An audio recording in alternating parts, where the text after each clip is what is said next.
Hi everyone, I'm Maria McLachlan and welcome to the fourth and final part of my response to Jamie and Shubba's attack on J.K. Rowling.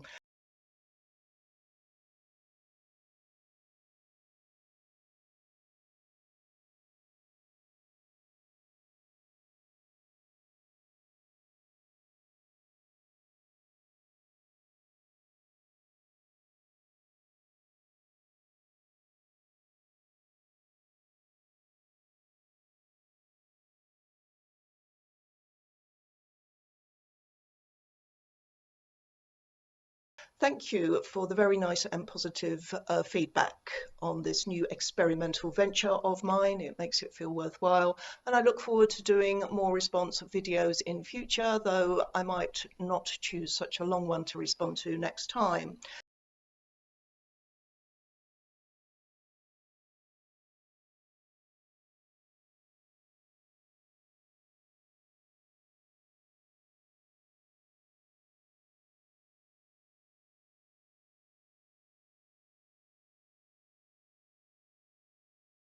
If you are able to, please do share my videos on Twitter, Facebook, Spinster, wherever.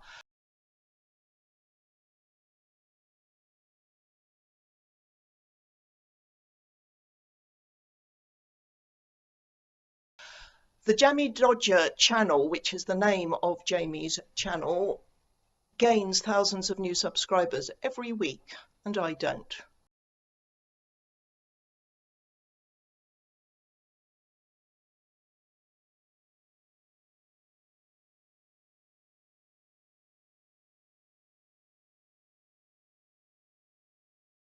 But that's okay, I'm not bitter.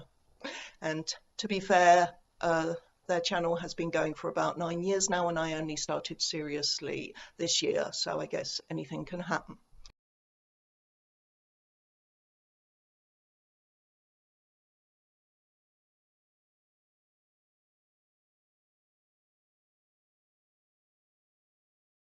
It has been hard choosing what else I should respond to in their dreadful video and what to leave out.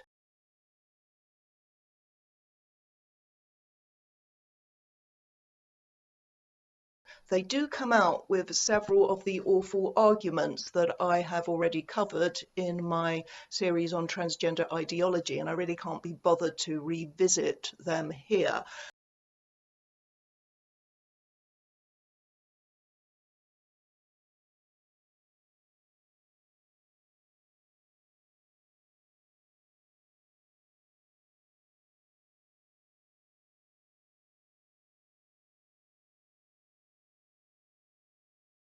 I'd rather focus on other things.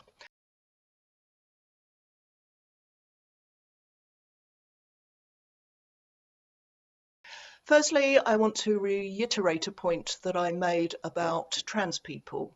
In their introduction, they say this. In this case, there's a gender critical perspective that Rowling supports here, and there's a trans community's perspective. So they called it a gender critical perspective there, but throughout their video, they tend to use the more nasty sounding term trans exclusionist.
And as I said in my first video, they talk about the trans community's perspective as if there is only one perspective, as if all trans people think the same, which is not the case.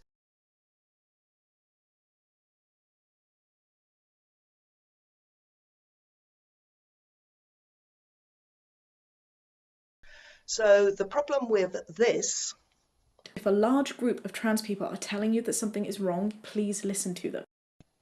Is which large group of people should we listen to, because they don't all speak with one voice.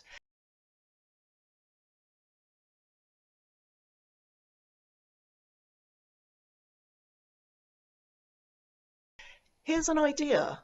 Listen to all of them.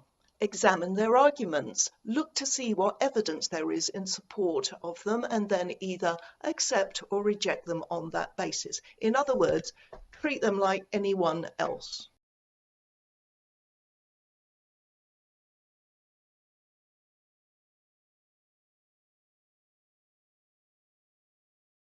I will never stop saying this, but arguments stand or fall on their own merits.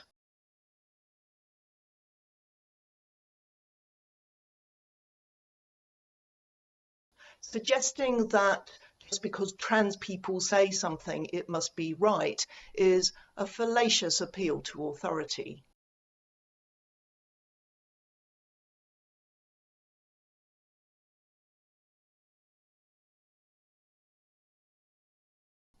Trans people have written articles in national journals, they've made videos, appeared on TV, or just tweeted in support of J.K. Rowling.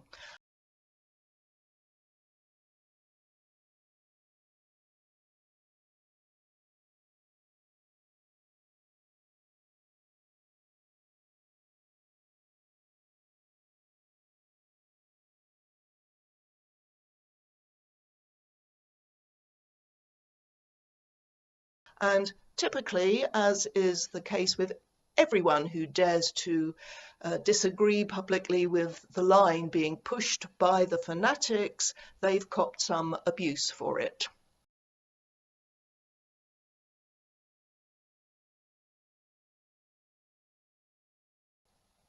As I also said in the first video, Jamie and Shaba do condemn the abuse meted out by trans activists, but they don't do themselves any favours, and I'll say more about that in this video.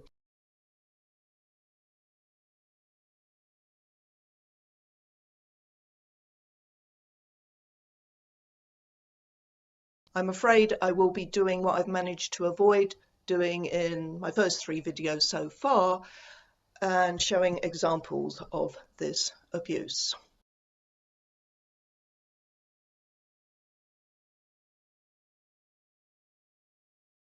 We'll start here. J.K. Rowling says she mentioned this because she knew what would happen when supporting Maya, violent threats, being told she's literally killing people with her hate, to be called slurs, and to have her books burned. Again, threats of violence are never okay from either side. And saying that she's literally killing thousands of people with her hate is an exaggeration. It's not an exaggeration, it's an outright lie. It's a totally unhinged thing to say, but it is lifted from the gender fanatic playbook.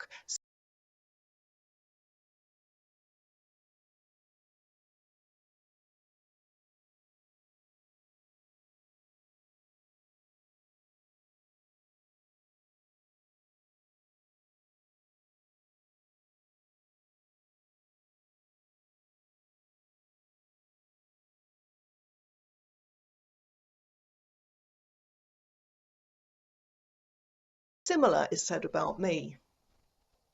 I wonder how many people my words have killed.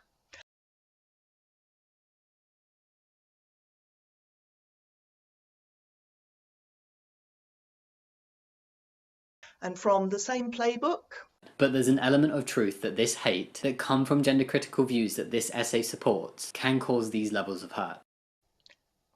Hate that comes from gender critical views. Sorry, saying biological sex matters, that it's immutable, that it's fine to be gender non-conforming, but gender is an oppressive, socially constructed straitjacket.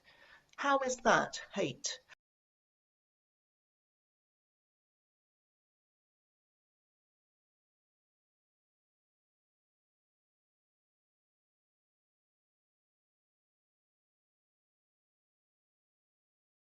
And what are these levels of hurt that can be spoken about in the same sentence as literally killing thousands of people? Somewhere in their video, Shaba talks about the terrible distress of people who loved Harry Potter so much. They even got Harry Potter tattoos, and they would celebrate the pride by dressing up as Harry Potter characters. And now they feel terribly betrayed. Well, get over yourselves.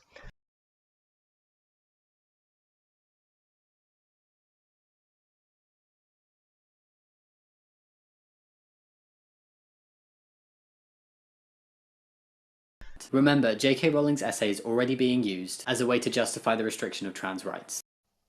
And the evidence is a headline from the reputable, scholarly, and totally unbiased journal Pink News. Okay, let's have a look.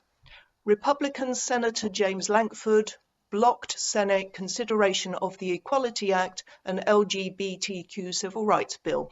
Here is a clip of him using J.K. Rowling's essay to justify the restriction of trans rights.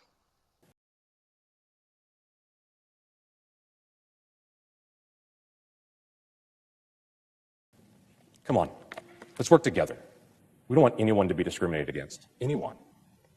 But we can do this in a way that accommodates everyone, and that we can actually work towards agreement.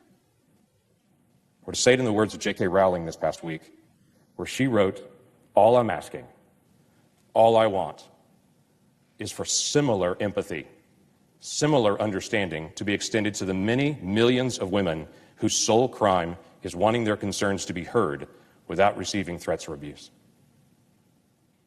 Let's work together to get equality. This bill does not do it in this form.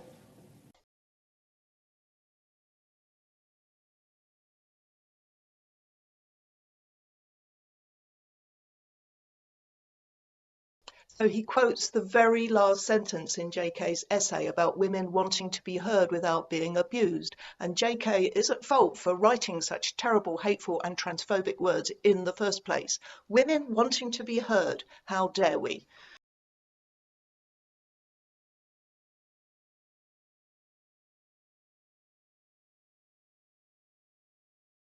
By the way, the bill in question is opposed by radical feminists and conservative women alike on the grounds that it threatens to erase protections for women, protections that benefit women and society as a whole. Legislative and policy reforms proposed in this dangerous bill will lead to blatant violations of our safety, privacy, and dignity. Under this bill, men and boys will take away women's small business grants and hard-won spots on sports teams. They will be allowed to live in women's domestic violence shelters and use our locker rooms. And united as women, we are just not going to stand for it.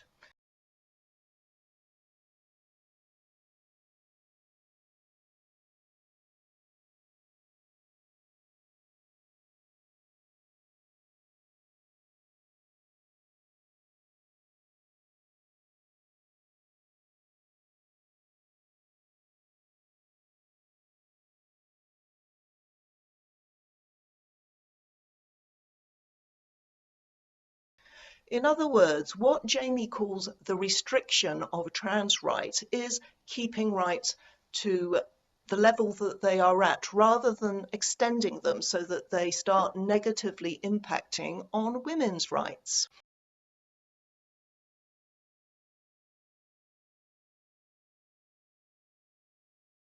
Jamie and Shaba are in total denial about the impact on women's rights. Somewhere in their video, Shaba says she can't think of a single right she loses by including trans-identifying men.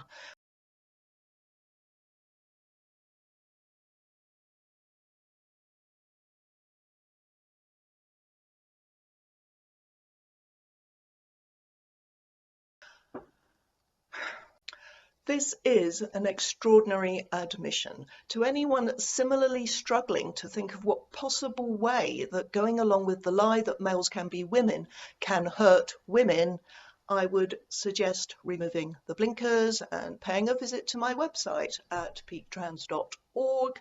Check out the pages on sports, on sex-segregated spaces, on crime, prisons, erasure, where you will find thousands of links to articles that might aid your comprehension.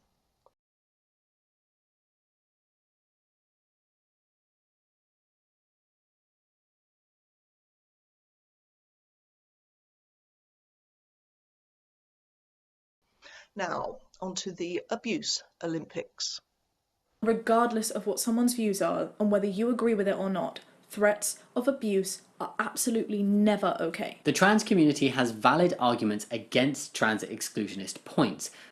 So why aren't you sharing them instead of the load of cobblers you brought us in this video?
But threats really weaken this. No, if you had valid arguments, they would stand up to scrutiny. They would persuade all of us of your perspective, and trans activists wouldn't resort to such vile abuse and so quickly. The very reason they do is because your arguments, such as they exist at all, don't hold up.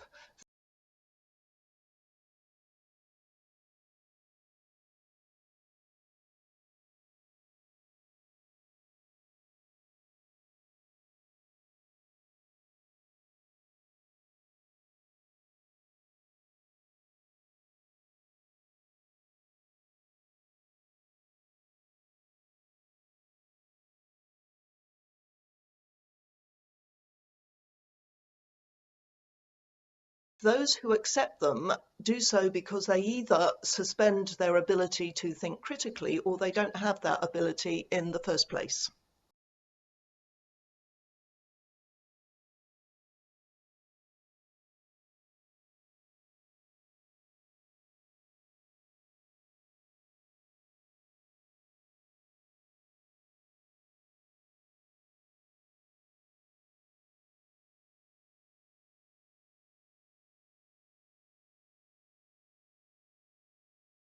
And we 100% do not condone this kind of behaviour. However, it's only a minority that act this way, and we can't take that wrong behaviour of the minority and group it onto the majority who do not behave in this way. We've spoken to people who have shared articles saying, oh, look how horrible trans people are being. And there are literal collections of screenshots of trans people or trans allies saying very negative things about J.K. Rowling. Of course, those tweets are not cool, but it's also not cool to collect them and act like this is all that's happening. No, we certainly shouldn't act like that is all that's happening. Let's not forget the people trying to get JK cancelled as an author. That worked out well.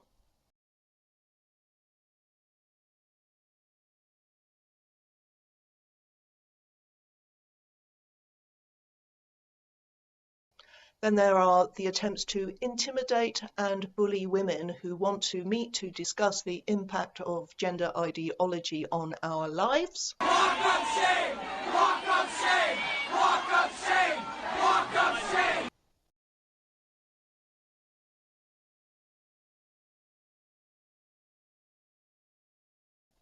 Sportswomen being displaced and treated by men who claim to be women.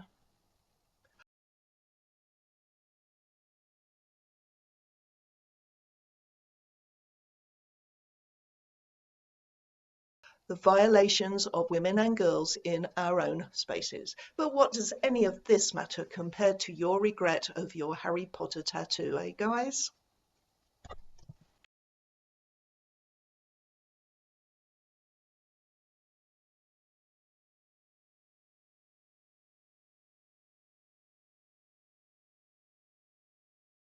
However, in addition to raising awareness of all those things, it is cool to have collections of tweets saying very negative things, which has got to be the biggest understatement ever, about J.K. Rowling or about feminists generally, because of what they reveal about some trans people.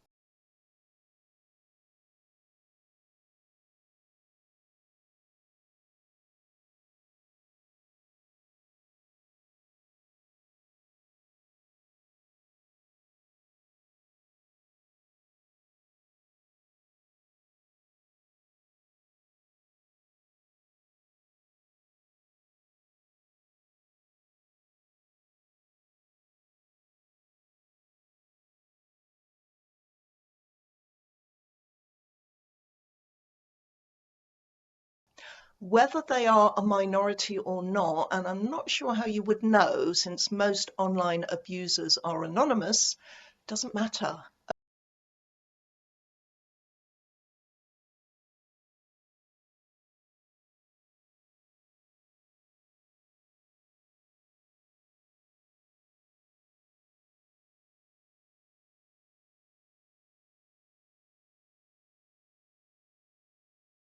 Only a minority of men abuse women in real life, but because some do, and we aren't going to know which ones they are, we don't want any of them in our spaces, however they identify.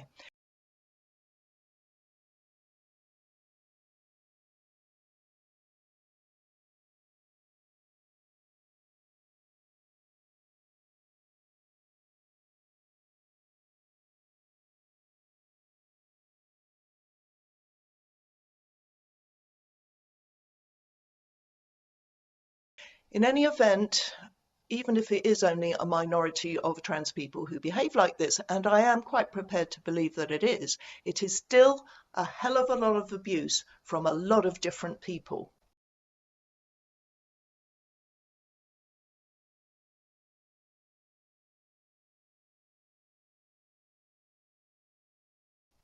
But it is the nature of that abuse that Jamie and Shaba are ignoring when they say this. People on both sides are mean. Now, I'm not going to disagree that there are mean people or people who say mean things on all sides, because there are more than two sides. As I said in part 2 of my response, there are people who are genuinely transphobic and who say really appalling things about wanting to beat up and kill trans people.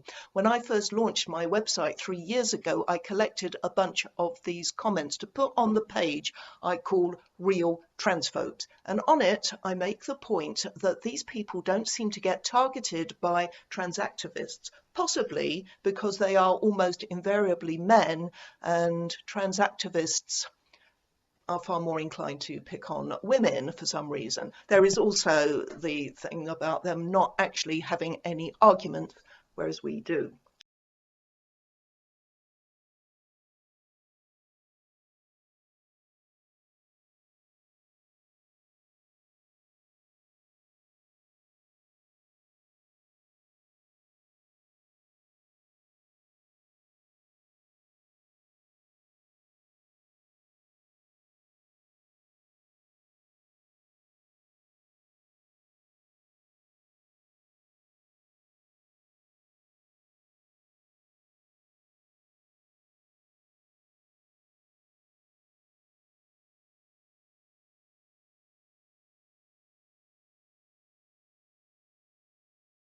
Another issue with Jamie and Chuba's use of the term trans exclusionist, it makes all of us who would disagree with them sound the same, even though we are driven by very different concerns.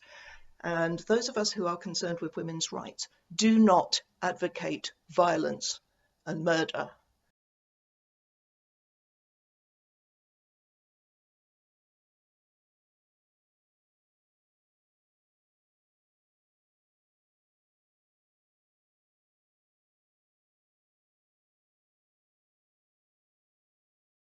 In fact, these comments from transphobes against trans people are really quite similar to the kind of comments made by trans activists against gender critical feminists, except not as bad.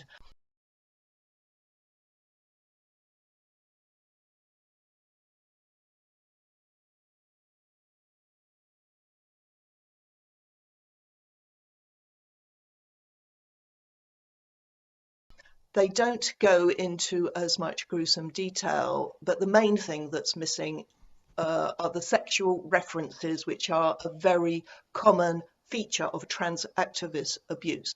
Take, for example, the screenshot that flashed up on the screen when Jamie was speaking.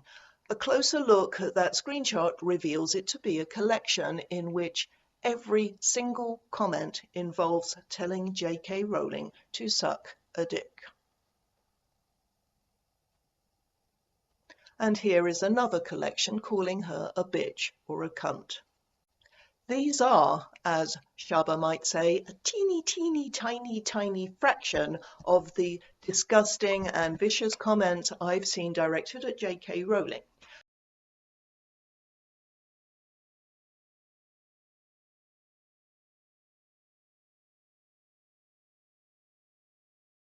Then there are the blogs and articles and the YouTube videos, all absolutely hateful and lacking in reason and evidence.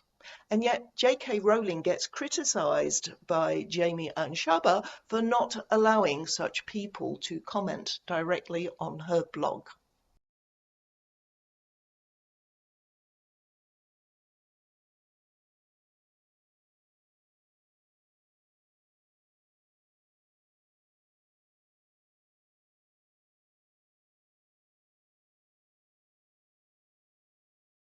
It's also not the strongest standpoint to be championing freedom of speech in a blog post where you disable comments, and also disable replies on tweets that you write on the matter. We are here as a trans person and an ally actively encouraging everyone to have a sensible discussion on this matter. You are there not allowing people to respond, and yet you're saying one of the reasons you're afraid of trans activism is protecting free speech.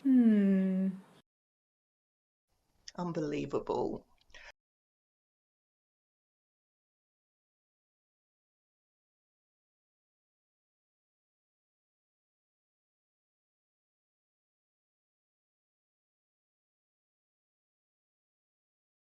To be fair, Jamie and Shaba do get abused too. Here we go.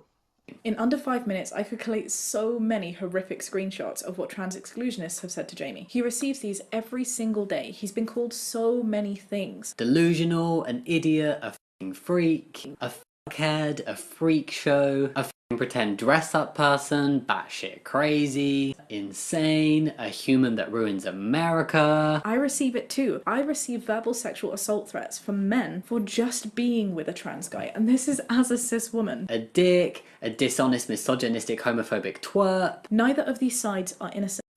So Shaba claims, and I believe her, that she has received threats of sexual assault for being with Jamie. Does this abuse come from gender critical feminists? No, of course it doesn't.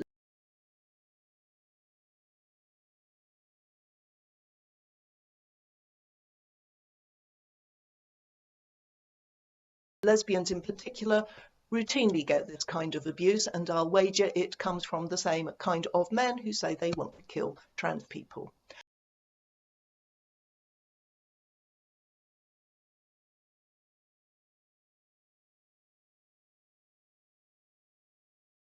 As for the comments received by Jamie, it could just be me, but I do see quite a big difference between calling someone an idiot or a dick or insane or delusional and telling someone to choke on your dick or this.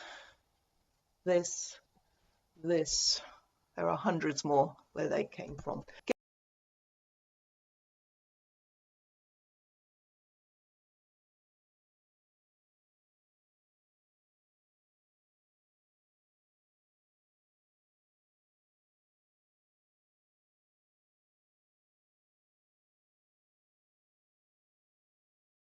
getting called words to the effect of "you're stupid" or "crazy" is an occupational hazard of speaking out on a controversial topic. I get called all those and much worse, whatever topic I've ever spoken out on, but the stuff from trans activists is far, far worse than anything I've ever seen.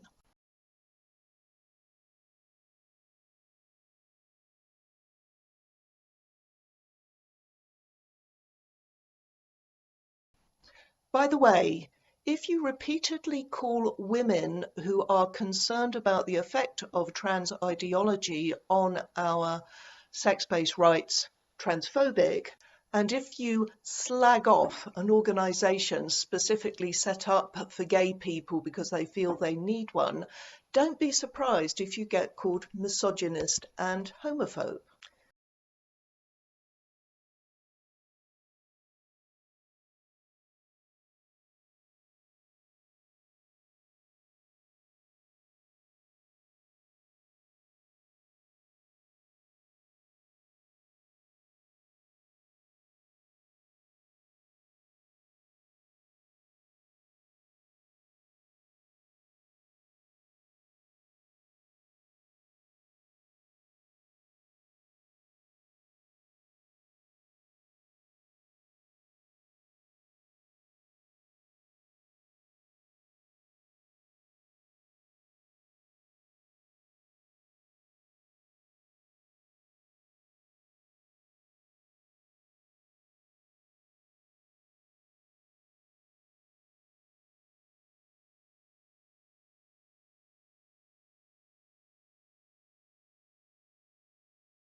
Now, I'm not saying these petty insults directed at Jamie aren't unkind, and to call a trans person a freak seems unnecessarily cruel to me, but these aren't threats. These do not reveal a desire to sexually abuse and kill anyone.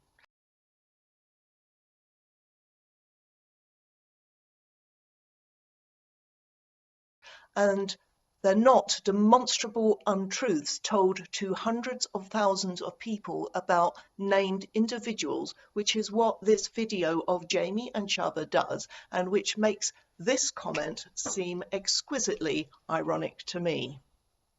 Freedom of speech is not freedom of consequence. Use your freedom of speech, sure, but if you use it to lie about trans people and to generate fear, you're gonna get called out for it.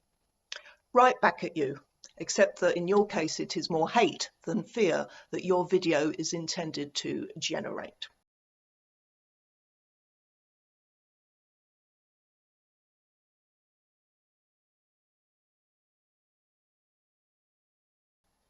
Right, in my final clip, we revisit their favourite and still undefined concept.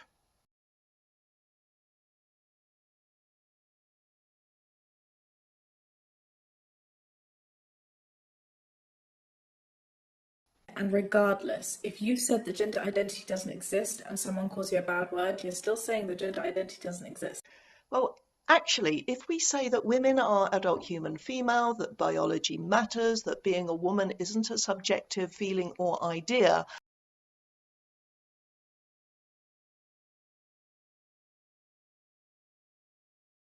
and someone tells us to choke on their lady dick or die in a dumpster fire, many of us are even more disinclined to believe this concept of gender identity has any value.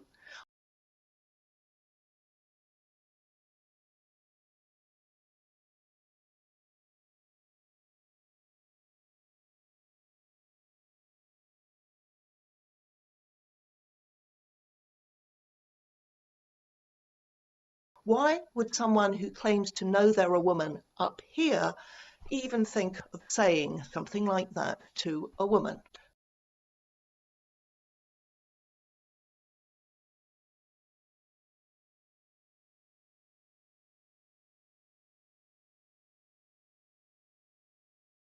Could the answer perhaps be less to do with gender identity than with some deeply ingrained misogyny? Think about it.